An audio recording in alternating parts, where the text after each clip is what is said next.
Ang pangkadalasang sinisisi ng karamihan ay ang maling pagpili ni Roland Bunot Abante ng kanyang kanta.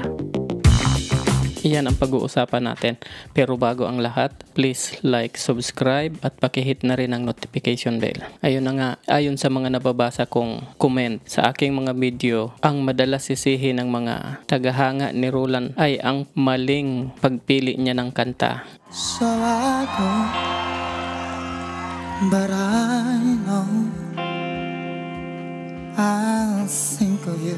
Nang dahil nga sa hindi daw ito nababagay sa husky niyang boses. Gayunpaman, kahit daw may napakagandang performance ito, kapag ang boses ay hindi nababagay sa kanta, ay consider pa rin daw na awkward. At ang napakaraming katanungan, bakit nga daw hindi pinili yung Michael Bolton na song na nababagay sa boses niya?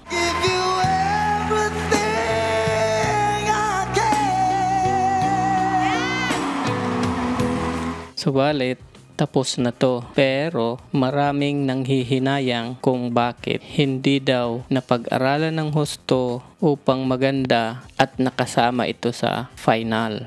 Ang sinasabi kong ito ay nababase lamang sa mga comment na nababasa ko sa mga video ko. At shout out nga pala sa mga subscriber ko.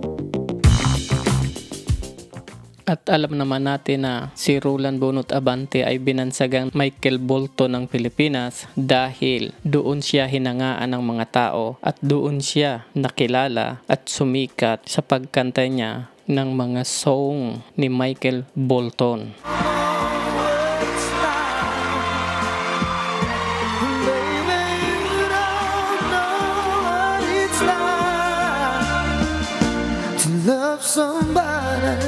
At napakaraming nang hinayang kung bakit daw hindi ito ang pinili niyang kanta para panglaban at marating niya ang finals.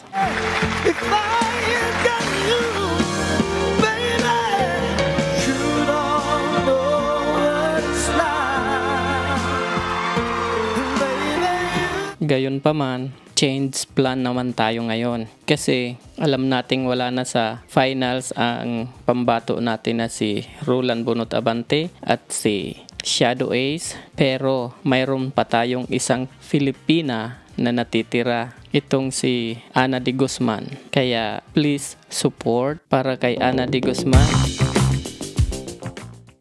At kung kayo sang-ayon sa mga comment na hindi daw bagay kay Roland Bunot Abante yung napili niyang kanta, pwede kayong mag-comment ng yes. At kung kayo naman hindi sang-ayon sa mga comment na hindi bagay ang napiling kanta, pwede kayong mag-comment ng no. At kung kayo may idea kung ano nga ba at kung bakit nga ba siya natalo, pwede nyong i-comment para malaman naman ng lahat ng mga tagahanga ni Roland. At huwag nyong kalilimutan mag-like and subscribe. See you on my next video.